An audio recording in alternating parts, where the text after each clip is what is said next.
She was the Queen of Camelot. But one night, her secret kiss destroyed the greatest kingdom in history. The hall was silent. Moonlight spilled through high windows, painting silver over stone. Guinevere walked slowly, her steps measured, her heart unsteady.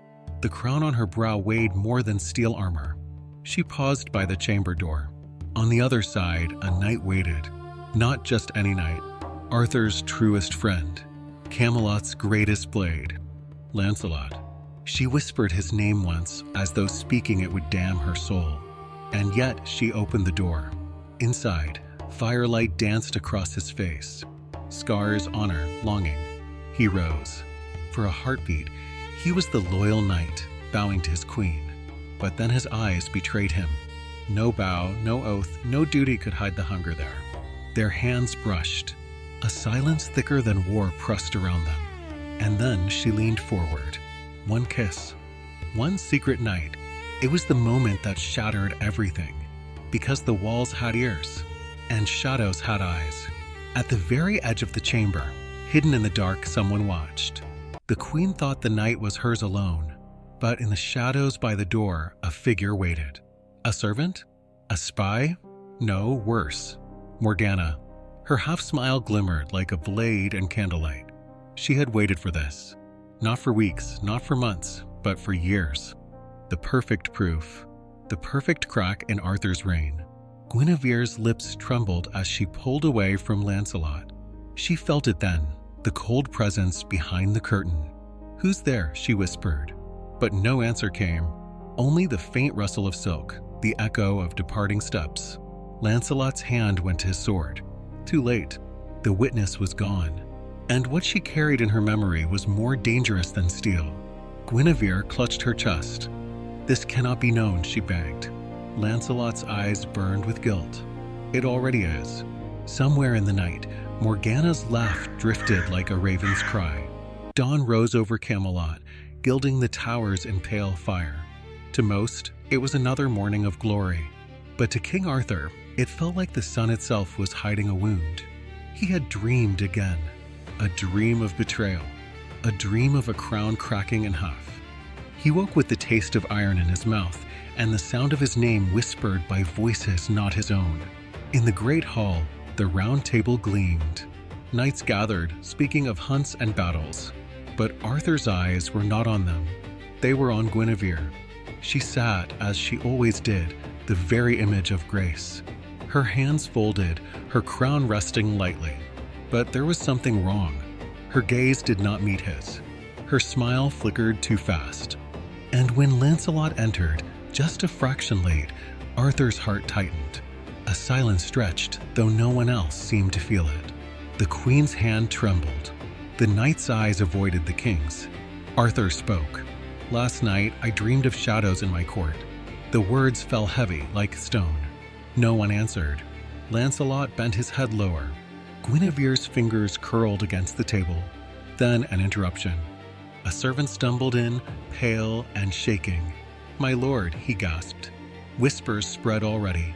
Some say the queen. The hall froze. Every knight turned, their armor groaning. Arthur rose slowly. "Speak carefully," he warned. But the servant bowed and fled before the words could finish.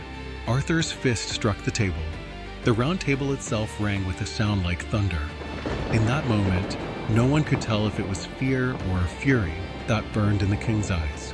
And above them all, unseen, Morgana watched from the balcony, smiling at the storm she had unleashed.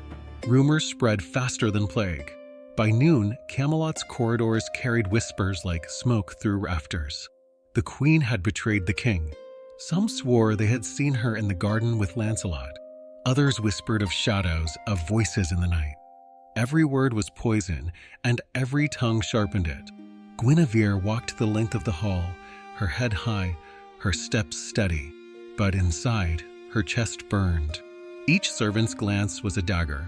Each lady's half-curtsy carried suspicion. She reached the chapel, seeking silence. But even there, prayer could not drown the whispers. Behind her, the great wooden door creaked. She turned and found Sir Gawain. "Your Majesty," he said, voice tight. "I serve the king." But I also serve truth. Tell me it is false." Guinevere's lips parted. No sound came. Her silence was louder than confession. Gawain stepped back, eyes darkening. "I prayed it was not so." He bowed stiffly, like a man burying hope, and left her alone in the echoing chapel. She sank to her knees, clutching the altar. "Forgive me," she whispered.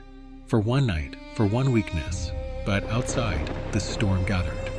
Morgana fed it carefully, whisper by whisper, night by night. At the round table she laughed softly, planting seeds. "Strange, is it not," she said sweetly, "that the bravest knight always finds reason to guard the queen's chambers?" Bors frowned. Kay scowled. Doubt turned brotherhood into splinters. And when a kingdom begins to doubt its queen, it begins to doubt its king. High above, banners still flew proudly. But beneath them, hearts grew restless. One secret kiss had become a sword in every hand. Sir Lancelot had fought dragons. He had faced armies twice the size of his own. He had never trembled before blade or fire. But now he trembled at silence. The silence of Camelot's halls. The silence when his brothers no longer clasped his hand. The silence of Arthur's gaze, heavy as a crown. He sharpened his sword alone in the armory, the steel ringing sharp. Each stroke was punishment, not preparation. "Am I traitor?" he muttered. "Or am I prisoner of my own heart?" The door scraped open. A shadow entered. It was Sir Gawain. Once, they had been brothers in arms. Now, Gawain's hand rested on his sword hilt. "You swore to serve Arthur," Gawain said coldly. "And yet the queen cannot meet his eyes. Why is that, Lancelot?" For a moment, Lancelot considered denial. But his lips betrayed him as Guinevere's had. Silence. Gawain's face hardened. "Then it is true." His blade hissed free of its scabbard. But Lancelot did not draw his own. He only whispered, "If you kill me, you kill the king's greatest shield.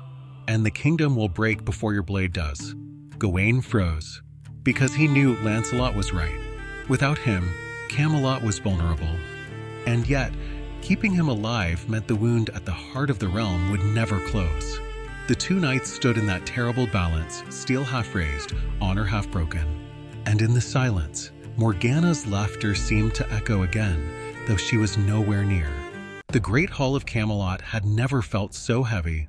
Knights gathered, banners drooped, and the round table stood silent, like a monument to a dream already crumbling. At its head, King Arthur rose. His face was carved from stone, his crown a weight of iron. He looked first to Guinevere, then to Lancelot, and the silence between them told him everything. "I have given you my trust," Arthur said, his voice echoing off the vaulted ceiling.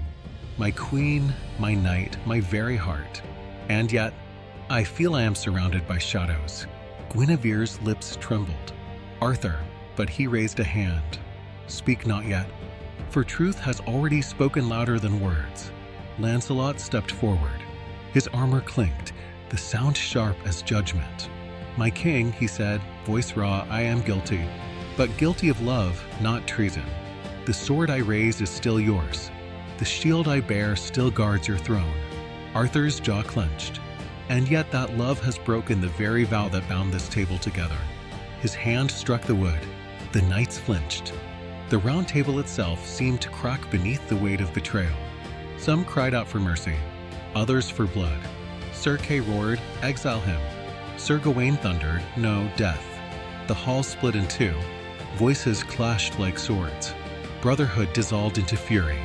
And Morgana, seated quietly in the shadows of the gallery, smiled as though watching a play she herself had written. At last, Arthur raised his hand and silence fell. "This court shall not be stained by shouting," he declared.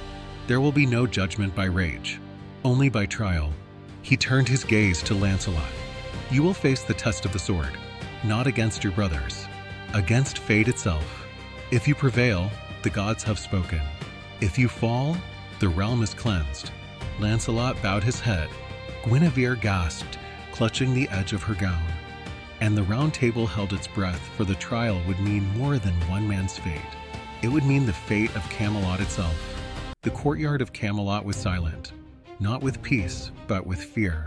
Knights lined the walls, citizens pressed behind gates, and the sky itself seemed to hold its breath.